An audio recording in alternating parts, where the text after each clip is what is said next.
घ्या त्याची माफी पहिले.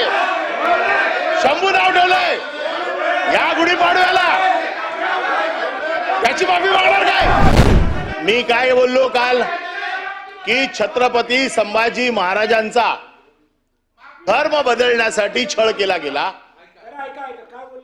छत्रपती संभाजी महाराजांचा छळ धर्म बदलण्यासाठी केला आणि आमचा पक्ष बदलण्यासाठी केला. याच्यात चुकीचं काय बोललो? याच्यात चुकीचं काय बोललो? आणि तरी देखील आपल्याला वाटत असेल की मी काय चुकीचं बोललो असेल तर तो आपला अधिकार आहे, पण या सभागृहातल्या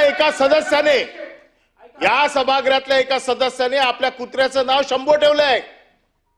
घ्या त्याची माफी पहिले. शंभू नाव ठेवलंय या गुढीपाडव्याला, त्याची माफी मागणार काय?